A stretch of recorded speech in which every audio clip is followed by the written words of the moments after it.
My father didn't lower his voice when he said it. He didn't even pretend to whisper. "Do we really have to stand next to a homeless-looking woman tonight?" His words sliced through the grand hall, sharp enough to make 200 people turn. I felt every gaze like a cold fingertip against the back of my neck. My sister, Evelyn, leaned in with her brittle smile and hissed, "Please don't embarrass us, Harper. These people are above you." Above me, as if I were crawling through the marble floors instead of standing in borrowed heels and a plain black coat I'd worn for 5 winters. No one said a word to defend me. Eyes scanned me, confusion, judgment, disgust, then slid away with the practiced indifference of people who'd spent their whole lives learning exactly who belonged in rooms like this. I stood there, swallowing the heat rising in my chest, until the chandelier's gleam blurred and steadied again.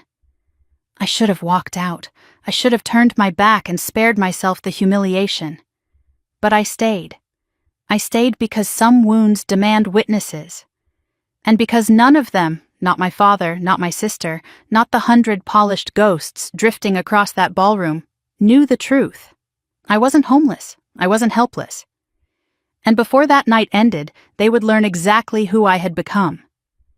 I'd been invited, or rather summoned, back to Boston for the annual Grant Holiday Gala, the one I'd been banished from a decade ago. The invitation came in an embossed envelope lined with gold foil, pretending to be elegant when it felt more like a warning. "The family expects your presence," Evelyn wrote, as if my absence all those years had been a choice instead of an exile. Walking into that hall now felt like stepping into a perfectly preserved museum my family curated, a world where names were currency, reputations never cracked, and appearances mattered more than air. Marble floors gleamed under chandelier light. 12-foot wreaths wrapped in gold ribbon hung from the balconies. Servers in crisp uniforms carried trays of champagne, avoiding eye contact with anyone who looked even remotely out of place. People like me. I hadn't seen my father in 7 years, and the first words he offered were the same kind of quiet violence he'd mastered my entire childhood. He looked older, lines deeper around his mouth, the carefully maintained arrogance sagging at the edges, but his eyes still held that familiar cold appraisal, the one that measured a person's worth by the volume of their compliance. "Harper." He nodded, as if confirming I was real, not a rumor returning to haunt him. "You made it." I didn't answer. I didn't trust my voice not to show the tremor in my hands. Instead, I stood straighter, letting the weight of being underestimated settle over me like armor. Evelyn drifted closer, wearing a crimson dress that cost more than my monthly rent. Her blonde hair was pinned perfectly, every strand sculpted into the image of the daughter my father always wanted. "You could have dressed nicer," she murmured without moving her lips, the way she'd been trained since childhood. "People are staring." "Let them," I said. Her eyes flickered, annoyance, embarrassment, a spark of fear that I might cause a scene. She'd forgotten that once, long ago, I used to try to please her. I used to shrink myself to fit into this family's glittering mold. But that girl was gone, buried somewhere between Detroit and Chicago, under layers of exhaustion, ambition, and broken illusions. Our mother had been the only buffer between me and the Grant expectations. When she passed, the buffer vanished, and so did any place I held in this house. My father remarried within a year, replacing warmth with discipline, softness with precision. Margot Grant, his new wife, perfected the art of smiling while cutting. She knew how to turn a room against a person without raising her voice, and she practiced most often on me. I saw her now across the ballroom, speaking to a cluster of guests. Her face held that elegant rigidity I remembered, as if emotions were beneath her. Her gaze slid across the room, landed on me, and stiffened. I watched her fingers tighten around the stem of her glass before she turned away. Some things never changed, but I had. I stepped farther into the ballroom, refusing to let the old fear take root again. Servers brushed past me without offering a drink. Couples paused their conversations to calculate whether acknowledging me would cost them social points. Evelyn followed close, whispering directives like she was briefing a liability in a damage control scenario. Don't talk to the donors unless they speak to you first. Don't stand too close to Dad. And please don't mention where you live. Evelyn, I interrupted softly, I didn't come here to make you comfortable. She blinked, momentarily speechless. It might have been the first time she realized she no longer held power over me. I walked toward the tall windows overlooking the snowy grounds. Outside, flakes drifted silently over the frozen garden. So peaceful it felt like a different world from the one I'd stepped into. Inside, the orchestra played something classical and expensive. Guests moved like polished machinery, their laughter sharp, their whispers sharper. I watched them the way an anthropologist might, studying the rituals of a tribe I no longer belonged to. Someone tapped my shoulder. For a second my chest tightened. I expected my father or Margot or a server telling me to move. Instead, I turned and found an old high school classmate, Serena Hollis, in a metallic silver gown. "Harper Grant?" she said, brows lifting. "Oh my God, I didn't even recognize you. Where have you been hiding all these years?" Her smile carried curiosity but not kindness. "I wasn't hiding," I said. She laughed lightly, as if that was a joke. "Everyone thought you'd, well, vanished after college." Her gaze traveled down my coat, lingering on the worn fabric. "Life must be different for you." Different. Yes, harder, messier, lonelier, but also fuller, truer, more mine than anything this mansion ever offered. "Excuse me," I murmured. I left her standing amid her shimmering entourage, their perfumes blending into something sweet and suffocating. I made my way toward the edge of the hall, where the orchestra's music faded into the background. I stood alone, letting the noise blur into white static. The air smelled faintly of pine, and something metallic, like the taste of anticipation before a storm. That was when the room shifted. Not literally, but I felt it, a subtle current of attention bending from the center of the hall. People straightened, voices softened. Heads turned toward the double doors at the top of the marble staircase. I followed their gaze, and my breath caught. Lucas Hawthorne walked in. Even from across the room, his presence cut through the glittering crowd like a blade. He wore a charcoal suit, sharp lines framing a posture built on quiet dominance. His dark hair, touched by the cold from outside, gave him a rugged edge that contrasted with the sterile elegance of the guests around him. This was the CEO whose name filled financial headlines, the man whose decisions shifted markets. But seeing him here, moving through my family's world, felt surreal. He scanned the room with calm indifference, acknowledging a few greetings without slowing his pace. Then, unexpectedly, his eyes found mine. For a moment, the noise of the ballroom receded. The orchestra softened. The lights dimmed.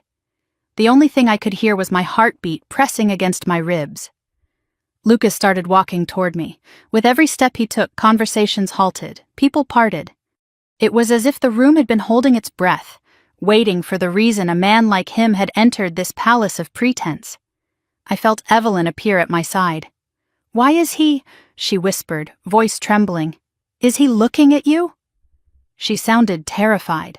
I didn't move. Lucas stopped 3 feet in front of me, hands relaxed at his sides, expression unreadable but firm. When he spoke, his voice carried just enough volume for those closest to hear, yet somehow it reached every corner of the hall. "Harper," he said, his tone steady, certain. "I'm glad you came." I heard someone gasp behind me. Evelyn's grip on my arm tightened involuntarily. My father, halfway across the room, froze mid-conversation. Lucas's gaze dropped briefly to my coat, then rose again to meet my eyes. Not judgmental, not pitying, assessing, respecting. He turned slightly, positioning himself between me and the ballroom without blocking me. A protective gesture, subtle but unmistakable. "Are you all right?" he asked quietly. "Yes," I said, though my pulse was still trembling. "Good," he replied. Because we have things to discuss tonight. I wasn't sure if the room heard that sentence, but they certainly heard what came next. A man in a navy tuxedo, someone my father had been groveling to all evening, approached Lucas with outstretched hand. "Mr. Hawthorne, welcome. We're honored." Lucas didn't shake his hand. Instead, he looked directly at me. "I'm here as her guest," he said. A ripple of shock spread across the hall. I felt the floor steady beneath me, like a foundation I never knew I'd been standing on. Lucas's presence at this gala was no small gesture. It was a declaration, one that sliced clean through every assumption my family had ever made about me. Before anyone could respond, a server rushed by with champagne. He paused, offering the tray to Lucas, and then hesitated before glancing at me. Lucas took 2 glasses. He handed one to me first. My father's face paled from across the room. Evelyn whispered, "What is happening?" I didn't answer her. For the first time in 10 years, I didn't feel small in this house. I didn't feel out of place. I didn't feel like a ghost haunting a world that rejected me. I felt seen. And as Lucas angled closer, lowering his voice so only I could hear, he said words that made my throat tighten with disbelief. "You don't have to stand alone tonight." The chandelier above us glittered brighter, refracting light across the hall like a rain of gold. The orchestra swelled. Guests scrambled to recalibrate their social instincts, and the marble beneath my feet felt steady for the first time. They thought I was nothing. They thought I was disposable. They thought I was a girl too weak to survive without their approval. But I wasn't the one drowning tonight. They were. And before this night ended, before the last glass of champagne was raised, I would finally show them the truth. Not through anger, not through revenge, through power they never saw coming. The morning I left Boston for Detroit, the sky hung low and gray, sagging with the weight of early winter.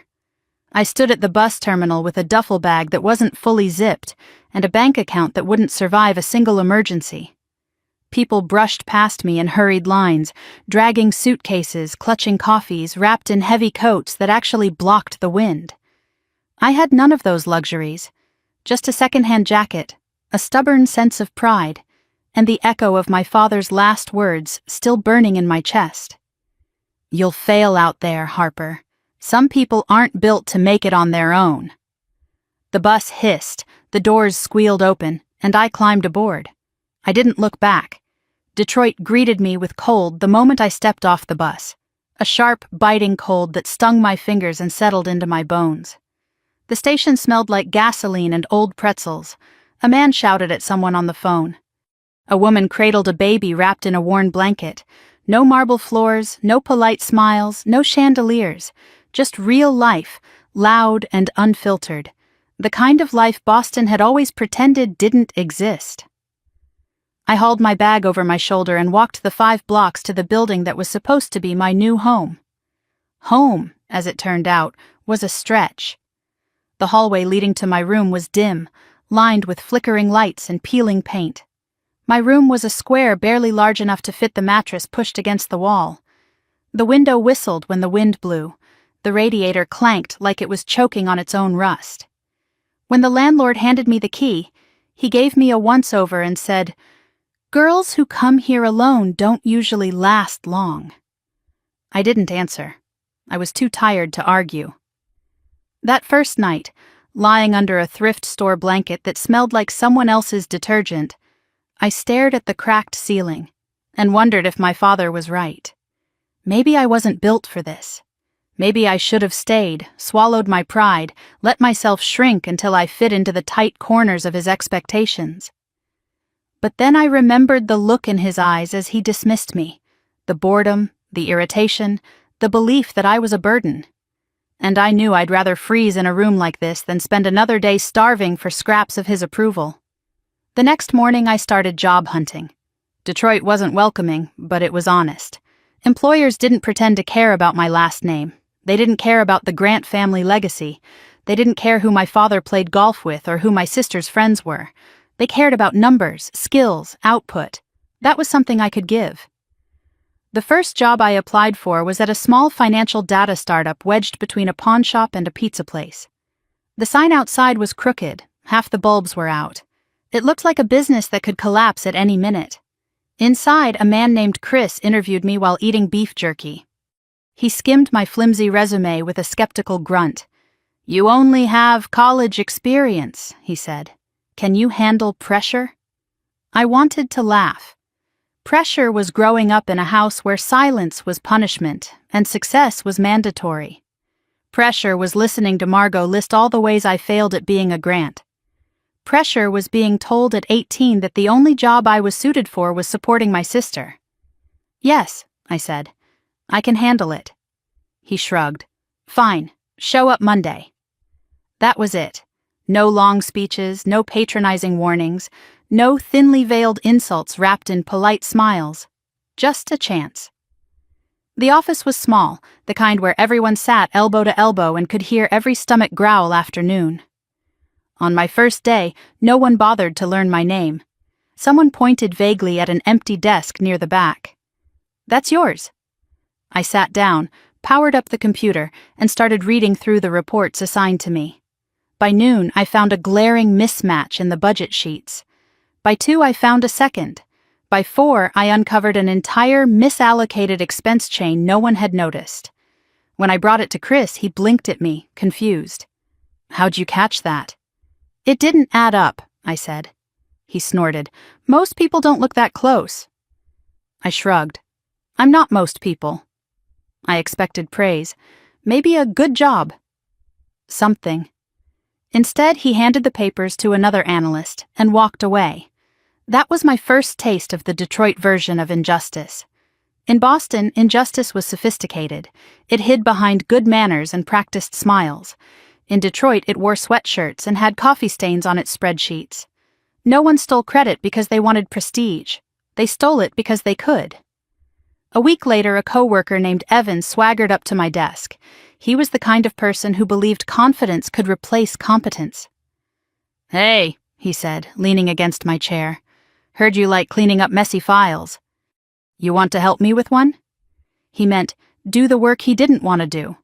But I was new, desperate, still hopeful. "Send it over," I said. I stayed late that night correcting his numbers. He presented the completed model the next morning to the team. "This," he announced, "is what happens when you put in real effort." No mention of me, not even a glance. Something inside me tightened, not quite anger, not yet, but a simmering awareness, a warning. People like Evan were everywhere.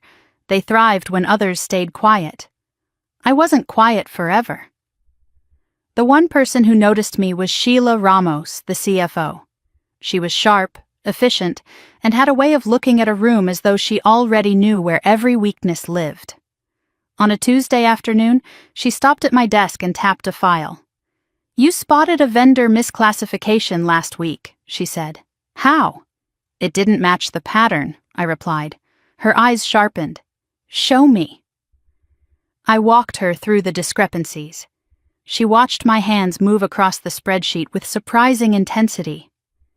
"You see what others miss," she said finally. "Don't let this place dull that."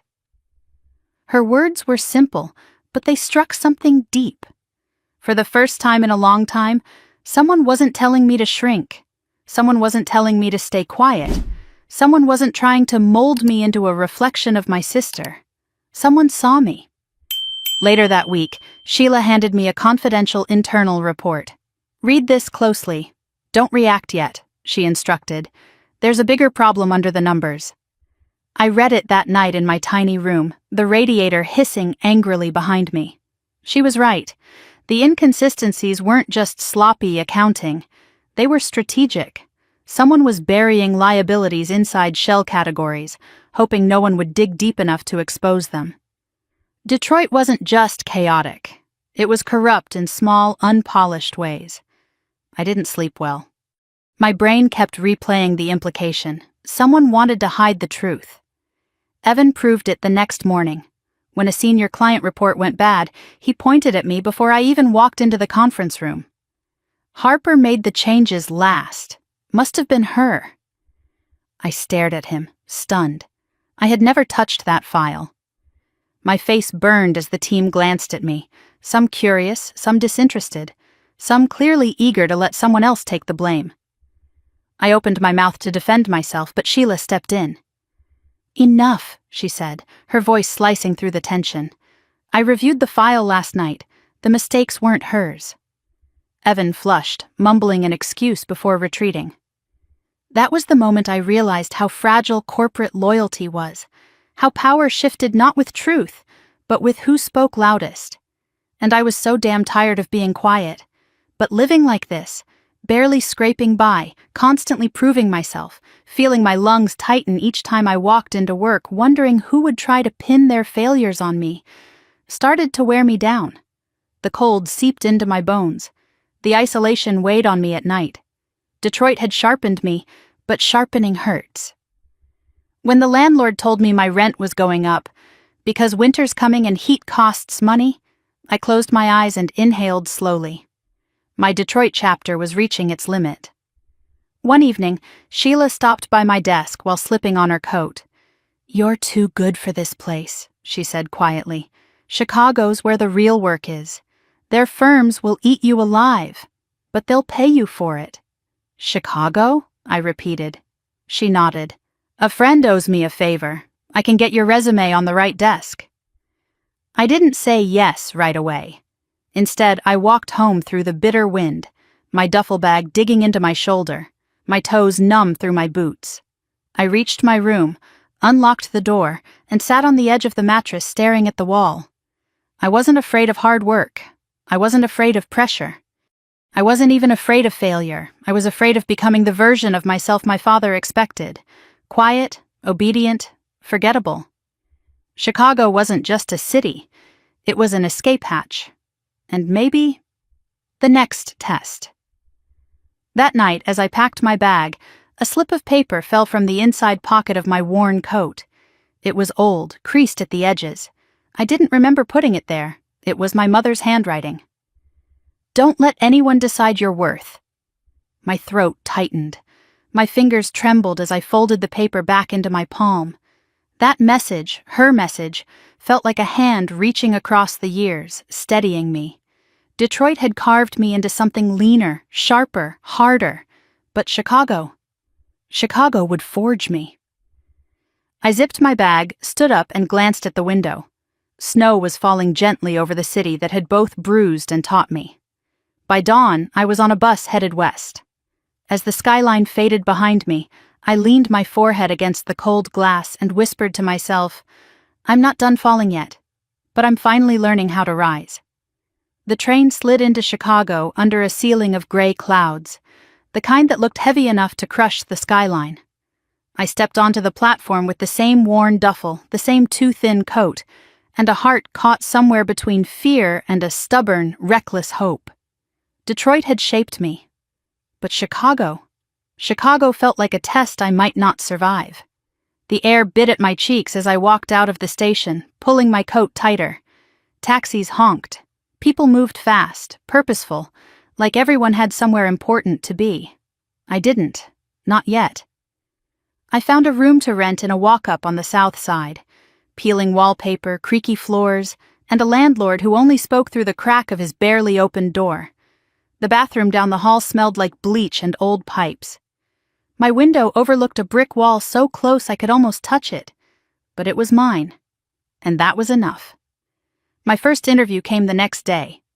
Sheila had pushed my resume to her contact, a mid-size financial analytics firm headquartered in a glass building near the river.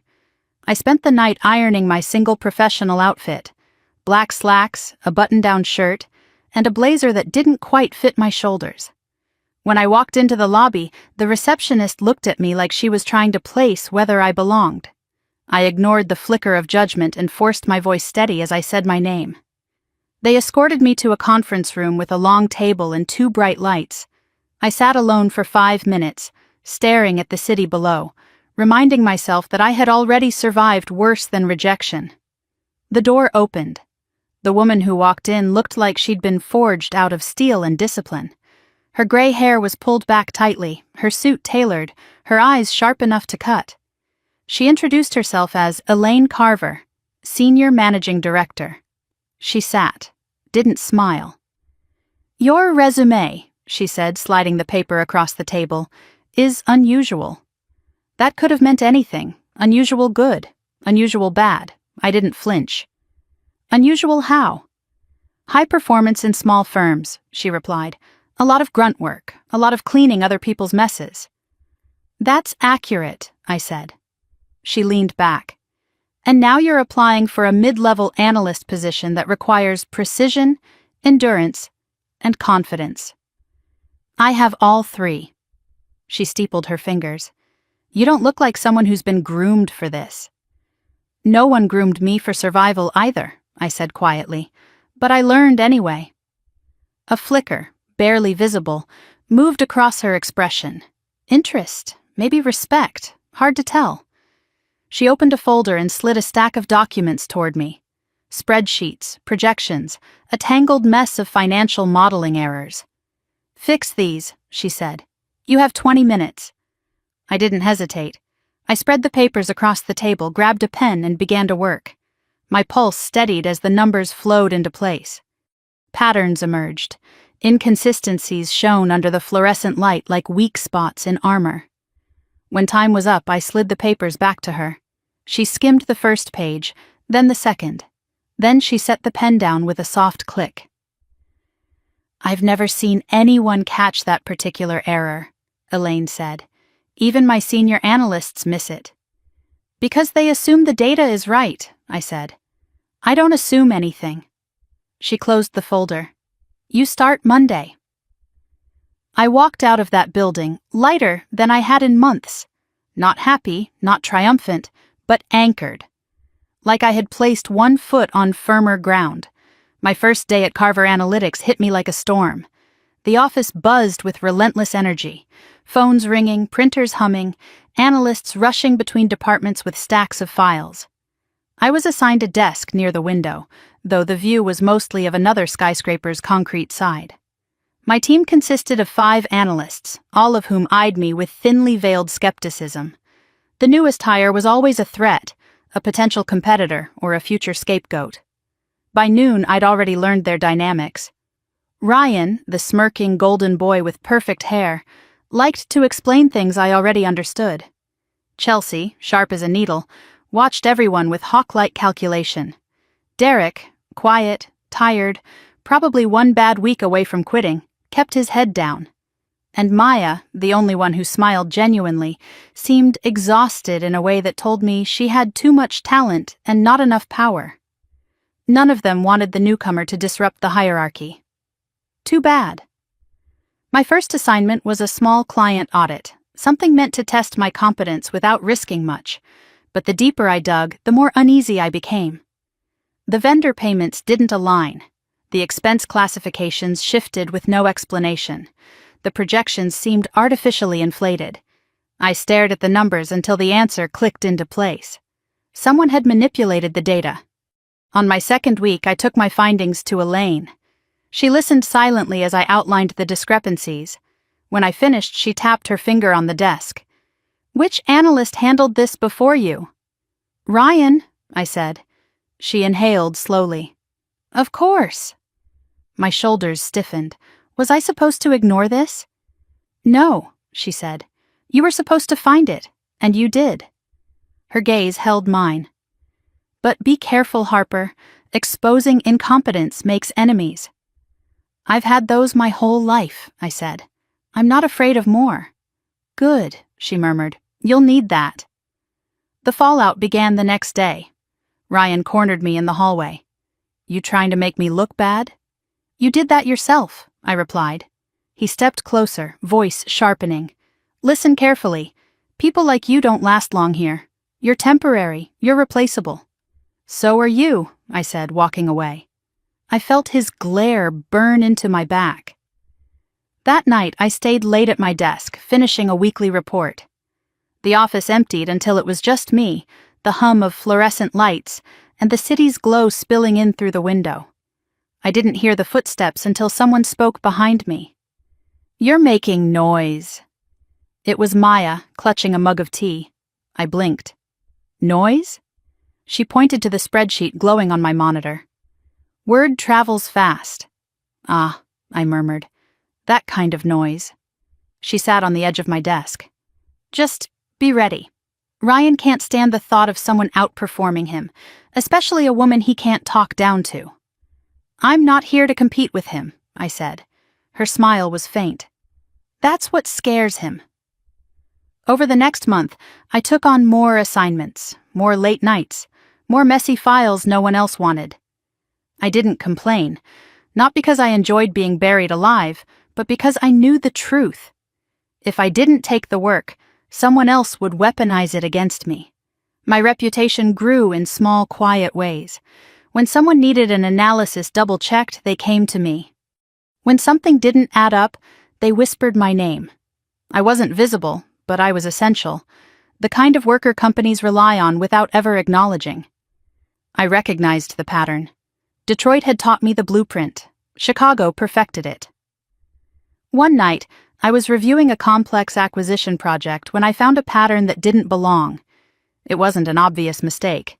It was subtle, smart, almost invisible. Someone was hiding a liability deep inside a chain of adjustments. If the acquisition went through, it would blow up spectacularly. I stared at the numbers, heart hammering. This wasn't sloppiness, this was sabotage. I printed the file, highlighted every red flag, and walked straight to Elaine's office. It was nearly 9, but she was still there, as if she hadn't left her chair all day. She read quietly, eyes narrowing. Then she looked up.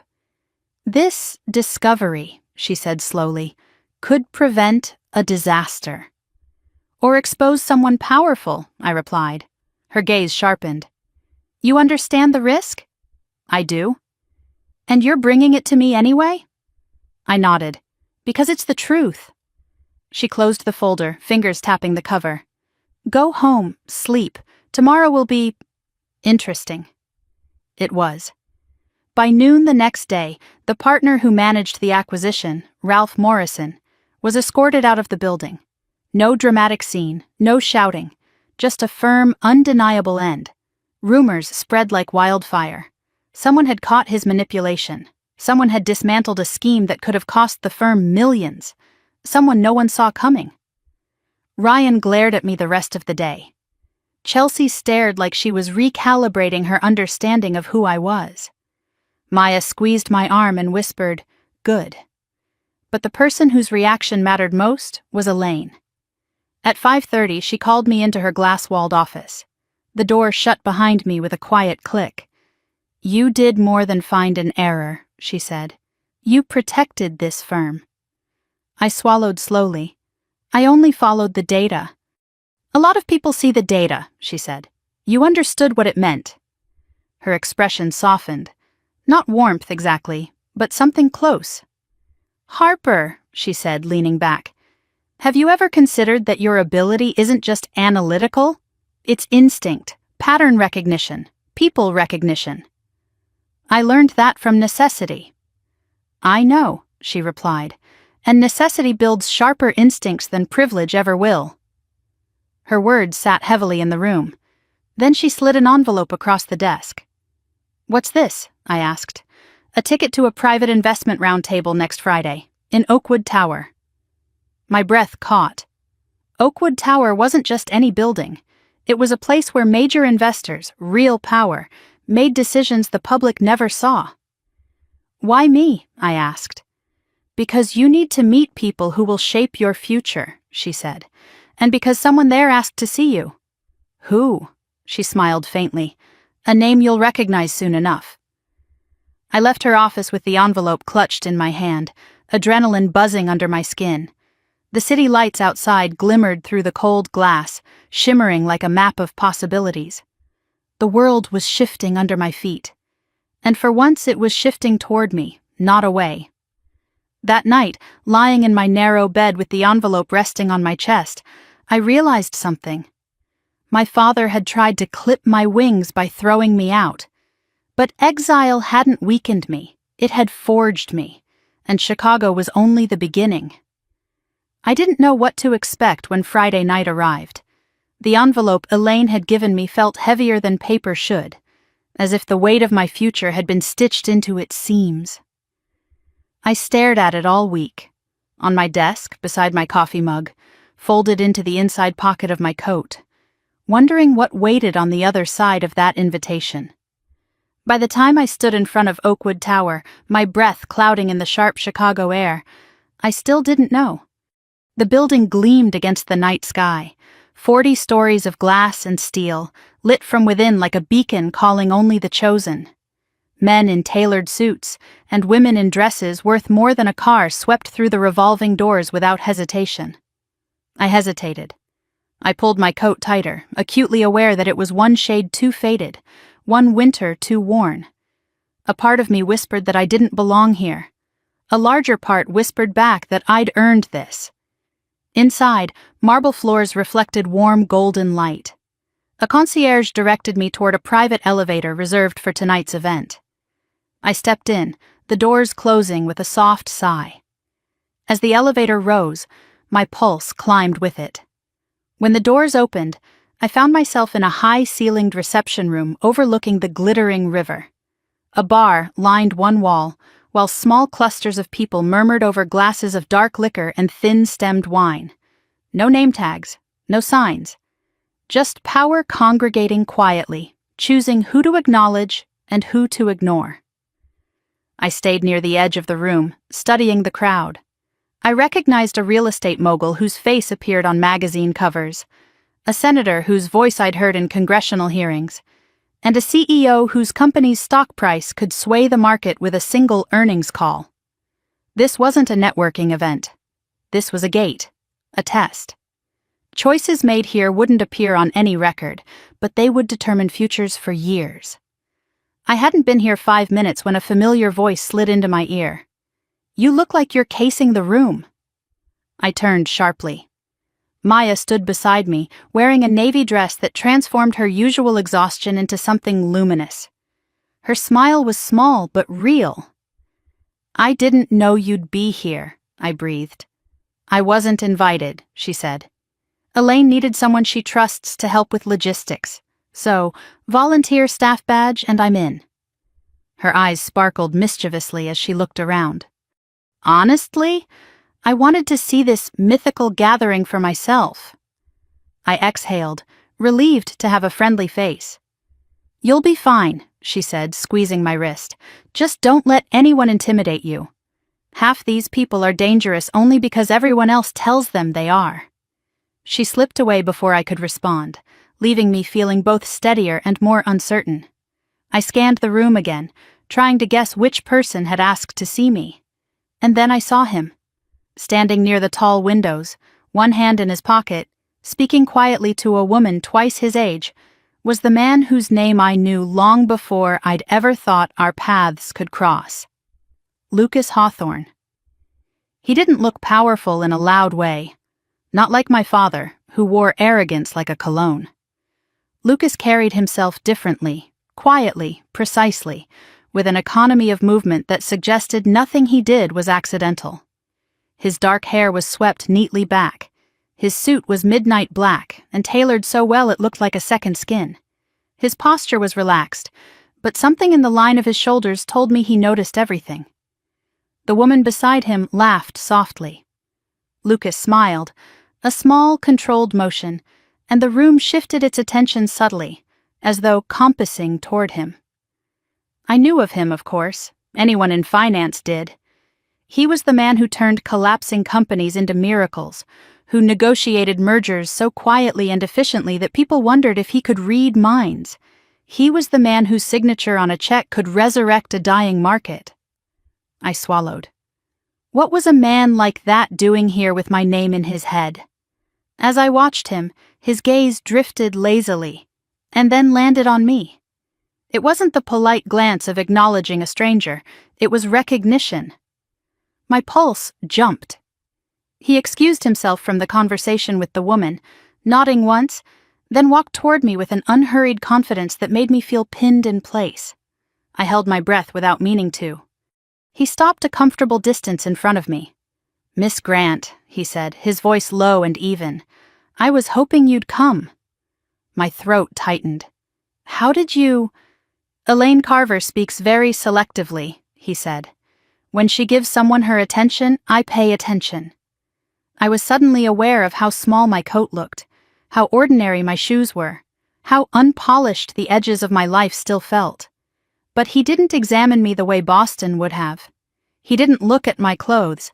He looked directly at me, eyes steady, taking measure, not inventory. I'm surprised, I admitted. I didn't know you knew my name. His mouth curved very slightly.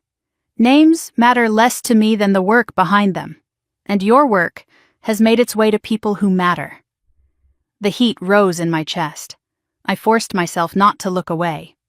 You have a particular instinct, he continued. Pattern recognition, risk identification, anomaly detection. A rare set of skills. I swallowed. I just do my job. No, he said, his tone softening as though correcting a child gently.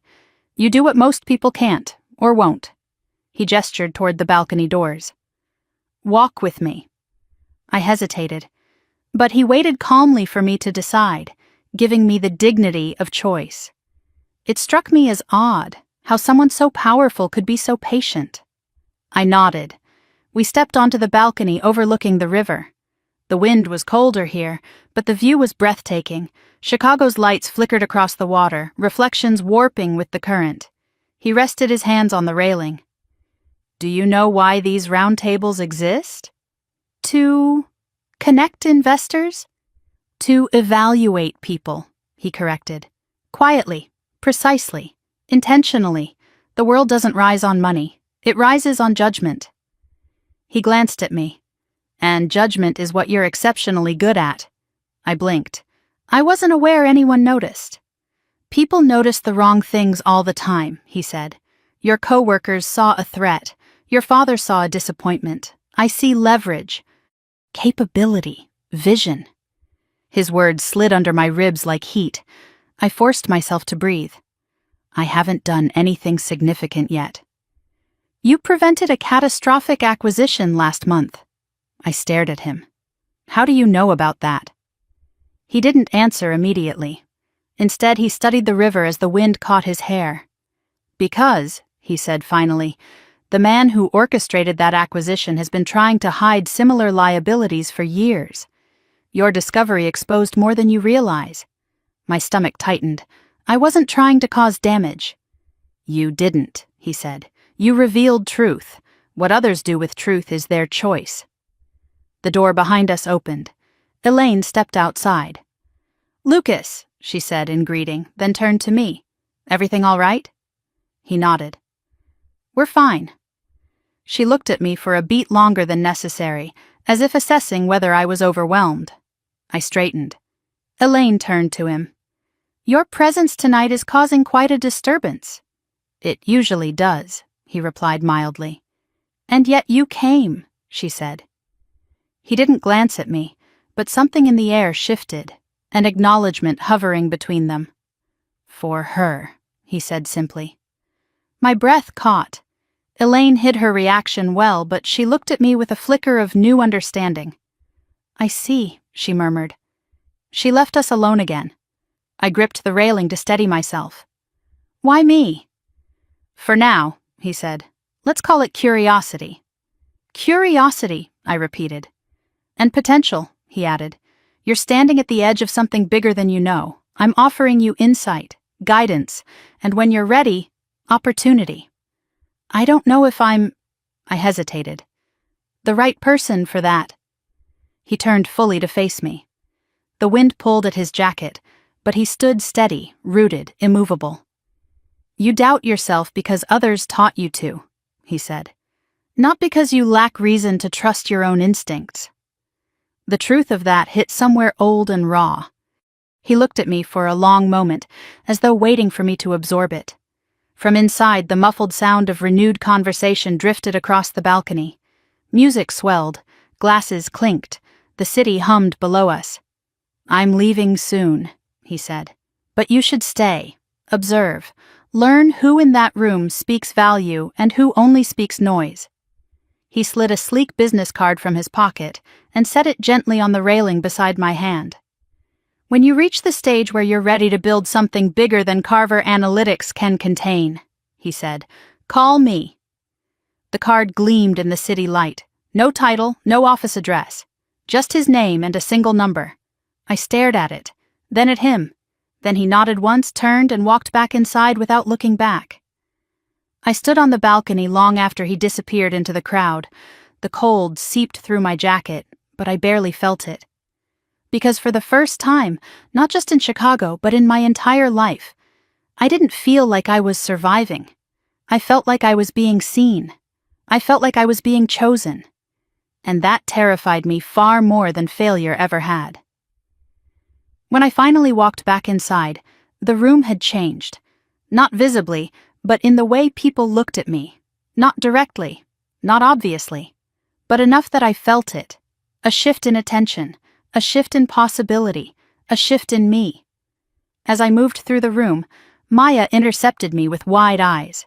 "Harper, what did he want? What did Lucas Hawthorne want with you?" I closed my fingers around the card in my pocket. "Nothing," I said softly. "Not yet." But I knew better. Something had begun on that balcony. Something I wasn't prepared for. Something I couldn't walk away from now.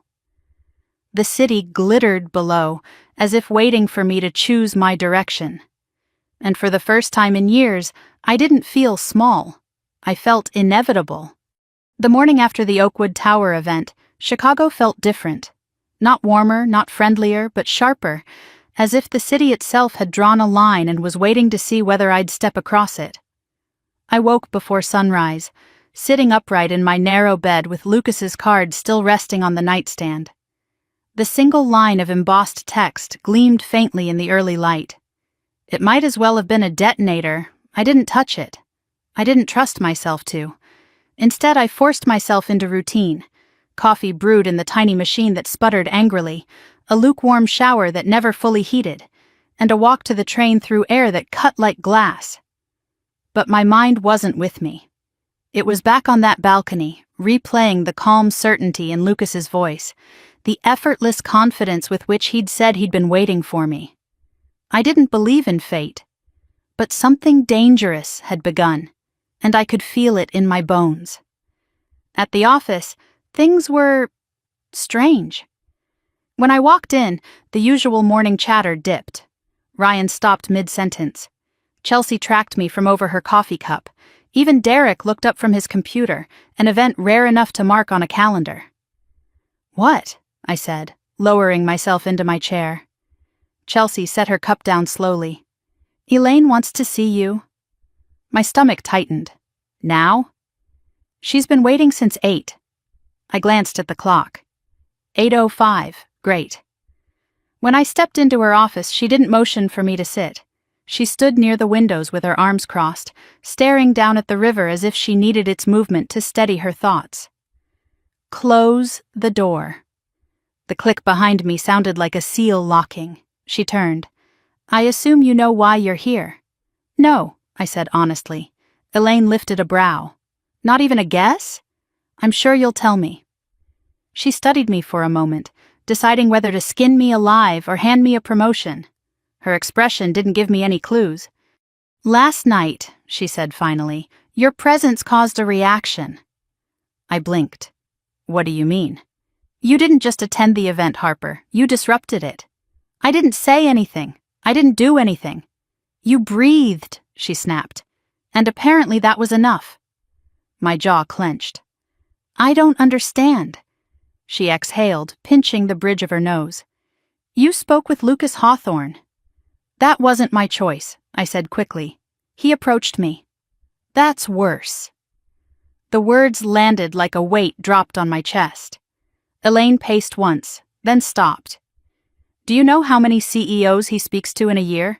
How many investors? How many analysts?" "No." "Less than 30, out of thousands." My breath stalled. "And he chose you." I felt the ground tilt subtly, like the world was shifting beneath my feet, and I wasn't sure how to brace myself. "Why does that matter?" I said quietly. Because people in that room noticed, and because power follows curiosity, and because half the investors are already asking about you this morning. My head jerked up. What? They want to know who you are, where you came from, why Hawthorne gave you his time. Her lips thinned. They want to know what you are. I frowned. That's ridiculous. No, she said. That's influence, the kind you don't ask for, the kind you don't control, the kind that can destroy you if you mishandle it. I swallowed. What am I supposed to do? For now, absolutely nothing. That's not a strategy. It is, she said, when the alternative is becoming the target of every ambitious person in this firm. She walked back behind her desk, folded her hands, and said something I wasn't prepared for. I'm protecting you. I blinked at her. Why? Because someone protected me once, she said simply. And because despite your stubborn insistence otherwise, you're not ready for the kind of attention you just attracted. Heat crawled up my neck. I didn't attract anything. You did, she said.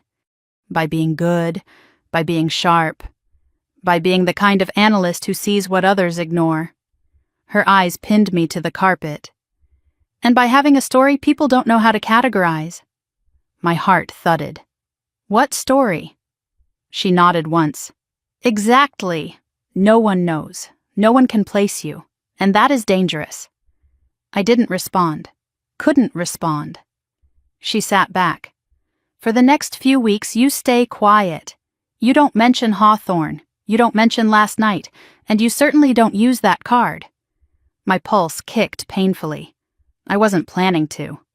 You will, she said with certainty that made me flinch. One day, but not now. A knock interrupted us. Come in, she called. The door opened, and Ryan stepped inside, wearing a smile so fake it could have been painted on. Sorry to interrupt, he said smoothly. I just wanted to let you know that the Arlington account needs an updated risk analysis.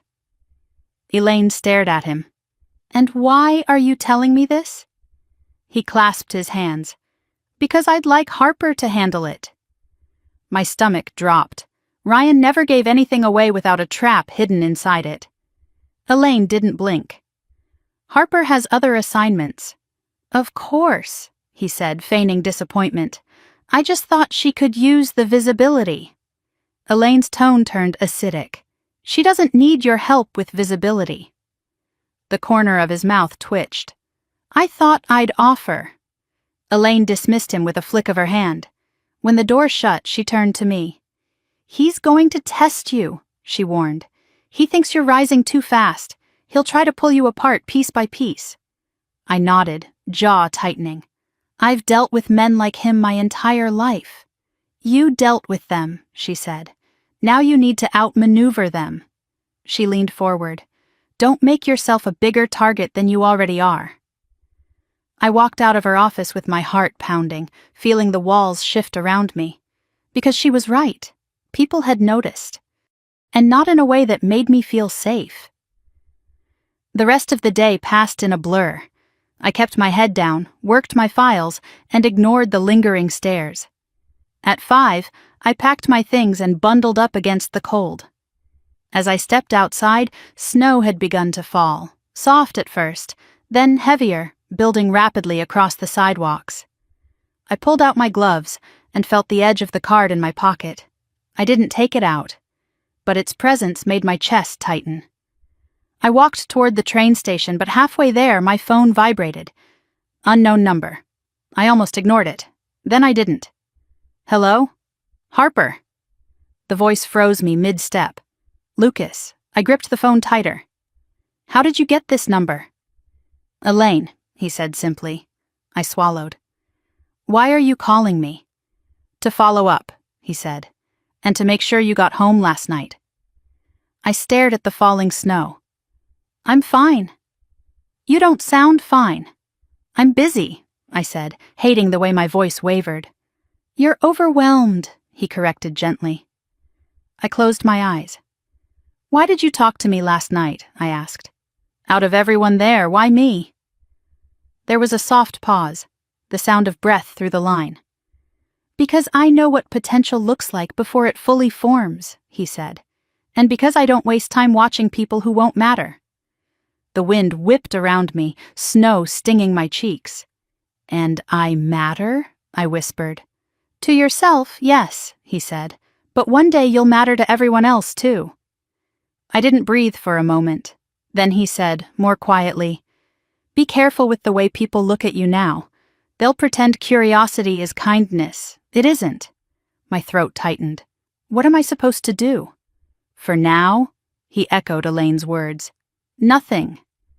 That's becoming a theme. It's the only strategy that works until you're strong enough to choose otherwise. My fingers trembled around the phone. "I'm not asking you to trust me," he added. "Just don't doubt yourself." And then the line clicked. He was gone. I stood in the snow long after, shivering, watching my breath drift into the night. My past was still trying to bury me. My present was trying to reshape me. And my future, whatever it was, had just begun pressing up against the edges of my life, testing the structure, looking for a way in.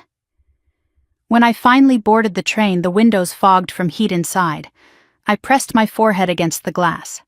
For the first time since leaving Boston, I felt something new. Fear, yes, but beneath it, something brighter, something alive, a sense that my life was no longer drifting forward. It was accelerating, and I had no idea where I was being taken. The weeks after Lucas's call were some of the strangest of my life. Quiet on the surface, volatile underneath, like the city had trapped its breath and was waiting to see what I would become. Everything looked the same from the outside, the same crowded trains, the same icy sidewalks, the same cramped apartment with pipes that screamed every time the water turned on. But the air around me felt charged, as if the smallest decision could set off a chain reaction. I tried to disappear back into routine. I arrived at the office early, left late, kept my head down, and avoided anything that even hinted at attention. But attention has a way of finding the people who don't want it. And by my third week back at work, it was clear something had shifted. People watched me now, not openly, not obviously, but enough that I could feel their eyes on my back when I walked by. The first real sign of trouble came on a Monday morning. I had barely set my bag down at my desk when Ryan sauntered over, leaning against the divider like he owned the floor. "Morning, superstar," he said. I didn't flinch. "What do you want?" His grin sharpened. "Elaine assigned you to the Harborview account, didn't she?" "Yes." "Big responsibility," he said, feigning admiration. "A lot of pressure. A lot of potential for embarrassment." There it was, the threat behind the smile. I held his gaze. "If you're hoping I'll fail, you'll get bored waiting." His jaw tensed. "We'll see." He walked away, but the warning stayed behind like the stale scent of his cologne. Harborview was a huge deal, significant assets, complex reporting structures, and the kind of financial knots that took weeks to unravel. Normally it would have gone to a senior analyst, but Elaine had handed it to me with a single sentence. "You need something that challenges you and exposes others." Those were the kinds of words that could get someone killed in a place like this. I spent days combing through the files, mapping out inconsistencies like a detective tracking a serial pattern. And the deeper I dug, the more uneasy I became. Something wasn't just wrong, something was being concealed. Transactions were offsetting each other too neatly. Expenses were masked under vague cost centers. The projection model had a smoothness no real business ever achieved. Someone was hiding chaos behind manufactured calm. My stomach twisted. I'd seen this kind of trick once before. In Detroit, different players, same game. But who was doing it here? By Wednesday night, the office had emptied, leaving only the hum of lights and the soft clicking of my own keyboard. I stretched my neck, rubbing the soreness, and leaned closer to the screen. The numbers painted a story I couldn't ignore. Harborview was propping itself up with borrowed time and borrowed money, And if the firm pushed the acquisition, it would explode. The realization hit like ice water. I printed the files, highlighted the patterns, and gathered everything into a single binder. Tomorrow I would bring it to Elaine, but tomorrow came with something else. The next morning, as I reached my desk, I stopped. My computer was already on, and my Harborview files, every note, every highlight, every spreadsheet, were missing. My breath caught in my throat. I checked my drawers. My binder, my folders. Gone. Panic flickered at the edges of my vision, sharp and disorienting. Someone had gone through my desk, someone new. I stood there frozen, heart pounding against my ribs, until Maya appeared at my side. "You're pale," she said softly. "What happened?" "My files," I whispered. "Harborview, they're gone." Her eyes widened. "Gone as in misplaced, or gone as in aimed at my back?" She inhaled sharply. "You think Ryan—" "I think someone doesn't want me to have proof." She placed a hand on my arm. "Harper, you need to go to Elaine." "I need to find the files first." Maya shook her head. "No, you don't understand. If someone's trying to bury your work, they're preparing a trap. You walking into it blind is exactly what they want."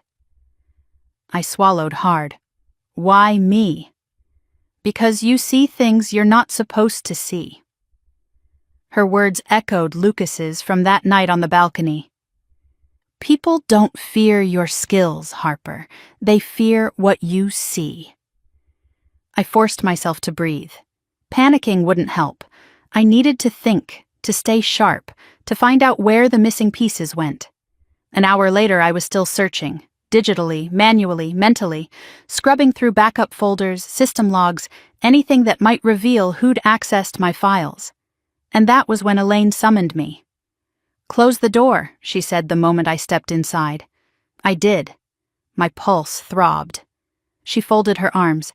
"I have to ask you a direct question." "Okay." "Did you alter any Harborview documentation?" I froze. "No." Her stare sharpened. "Did you share anything from that account?" "No." She inhaled slowly. "Then explain to me why a set of revised Harborview files with your digital signature were sent to the senior partners last night." My mind went blank. "What?"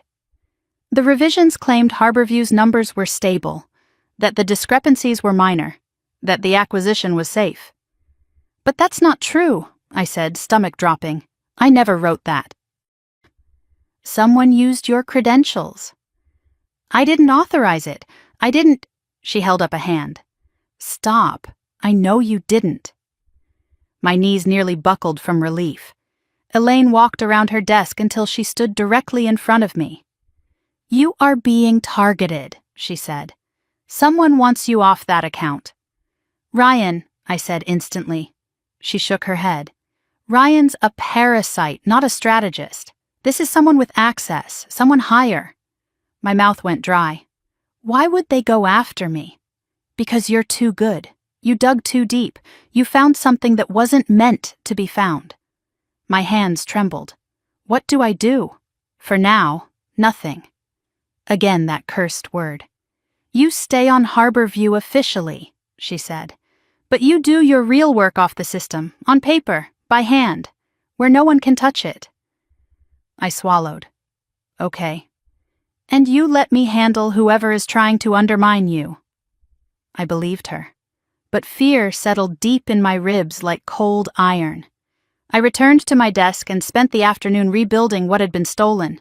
Not on my computer, never again. I used sheets of paper, a calculator, and my instincts. Around 5, Maya approached me with a concerned look. "I heard something," she murmured. "What?" "That there's a meeting tomorrow morning to reassess the Harborview projections, and Ryan is presenting." My stomach clenched. "If he presents your stolen data," she whispered, "he could tank you, make it look like you falsified everything." The dread hit me so hard it was almost physical. This wasn't rivalry. This was war. That night I stayed until nearly midnight, rewriting every critical detail in longhand. When the cleaning crew arrived, I hid my papers in my bag and headed to the elevator. When the doors slid open, a security guard stepped out. He looked startled, then nervous. "Ms. Grant?" he said. "Yes?" "There was a request earlier. Someone asked if you were still in the building." My pulse stuttered. "Who?" He hesitated. "They didn't give a name." A chill rippled through me. "That's all," he said quickly. "Just thought you should know." I walked out into the cold night shaking. Every shadow felt too dark, every footstep behind me too loud. By the time I reached my apartment, my nerves were frayed. I locked the door twice. Then I sat on my bed and pulled out the papers, spreading them around me like a fortress of truth. Somewhere in those numbers was the key to why Harborview mattered, why someone wanted to bury it, why I had become a threat. I traced the columns with my fingertips, searching for what I had missed. And then I saw it. A pattern in the liabilities. A shell transfer. A repeating sequence of dates. Someone wasn't just hiding losses. Someone was laundering them through a silent subsidiary. And the partner responsible. My blood ran cold. It wasn't Ryan. It wasn't someone petty or jealous. It was someone with enough power to take down anyone who stood in the way. In the quiet of my room, with the radiator clanking like a broken heartbeat, I whispered the name out loud, and the sound of it made my hands go numb. I wasn't in over my head. I was drowning. But there was something else, too. A spark of defiance. The kind I'd carried since the day my father threw me out, calling me a disappointment. Since the day I stepped onto a Detroit sidewalk with nothing but grit and a duffel bag, I wasn't going to let them bury me, not again. I gathered the papers carefully and placed them in a thick folder, tucking it beneath my mattress. Then I picked up my phone. I didn't call Lucas, but I opened my messages and stared at his number. Not yet. Not until I had undeniable proof. Not until I understood the full danger. Not until I was ready. I set the phone down and lay back, staring at the dark ceiling. Tomorrow would be the first real battle. And if I wanted to survive Chicago, if I wanted to rise, I had to be sharper, faster, and far more ruthless than the people who wanted to destroy me. I closed my eyes, steadying my breath. I wasn't afraid of them, not anymore. I was afraid of the part of myself that was beginning to wake up. The part that wanted to fight back. And win. The conference room felt colder than the rest of the office. Colder than Chicago's winter. Colder than the fear twisting in my stomach. I arrived 10 minutes early, clutching my notebook like it was armor. The fluorescent lights hummed overhead, casting pale reflections on the polished table. I could hear faint footsteps from the hallway as others began gathering for the Harborview meeting, the one that could determine whether I survived this firm or became its next quiet casualty. I sat at the far end of the table, choosing a chair where I could see everyone walk in. I needed eyes on every expression, every twitch, every flicker of tension that might reveal who was behind the sabotage. I pulled out my pen, even though my hands trembled slightly. Nerves weren't weakness. They were instinct sharpening itself. Ryan walked in first, as I knew he would. He wore a smug smile, the type that stretched too wide to be genuine. He saw me but didn't acknowledge me, his eyes sliding over me like I was invisible. His suit looked new, too new. People often dressed their best before delivering a betrayal. They liked to look good while ruining someone else's life. Next came Chelsea and Derek, whispering to each other. Derek kept glancing at me with nervous sympathy. Chelsea studied me like I was a puzzle she hadn't solved yet. Elaine entered last, a thick folder in her hands. Her expression was unreadable, calm, composed, lethal beneath the surface. When her eyes met mine, she held the gaze for a beat too long, silently reminding me, watch, listen, don't react. The door closed. The meeting began. "Thank you all for coming," said Mr. Walters, one of the senior partners. He adjusted his glasses and flipped through a packet in front of him. We're here to review the revised Harborview projections and assess whether we move forward with the acquisition timeline. My pulse hammered. Revised projections, the forged ones. Ryan, Walters continued, I believe you have the updated analysis. Of course, Ryan said brightly, standing and walking to the front of the room. Let's begin. He dimmed the lights and pulled up a slide deck. I recognized the formatting immediately. Polished enough to look official, polished enough to bury the truth under slick graphics. He clicked to the first slide. As we can see, Harborview is stabilizing after a period of volatility. Their long-term projections show strong growth potential. Lie. Slide 2. The short-term liabilities have already been addressed. Minor discrepancies, nothing structural. Another lie. Slide 3. Our risk exposure is minimal. A lie that could destroy the firm if believed. My throat tightened. Ryan's voice flowed smoothly, rehearsed, confident, perfect for someone presenting someone else's lies as his own brilliance. And every fact he cited was a dagger pointed at my career. Because if the partners believed these numbers, they'd approve the acquisition. And when the truth came out, as it inevitably would, they would trace those false projections back to the digital signature attached to them. Mine. I forced myself to breathe evenly, to keep my face neutral. My fingers dug into the underside of the table until my nails hurt. Halfway through the presentation, Elaine finally spoke. Ryan, she said calmly, could you elaborate on the methodology used to adjust the Q3 vendor liabilities?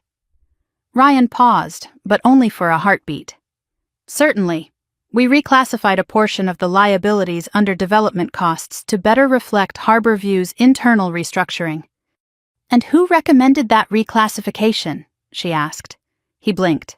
The system flagged it. Elaine's lips twitched. The system flagged it. Ryan nodded confidently. The system that has been notoriously inaccurate with that specific account? She asked. A murmur passed around the table. Ryan's smile faltered. Elaine didn't smile. She didn't raise her voice. She simply said, Interesting. He clicked to the next slide quickly, eager to move on. In summary, Harborview presents a strong... That's enough, Walters cut in, raising a hand. You can sit down. Ryan obeyed, though he shot a quick glare in my direction, as if somehow I was the one who'd stumbled. Walters turned toward me. Miss Grant, he said, you were originally assigned to Harborview. Do you have anything to add regarding these projections?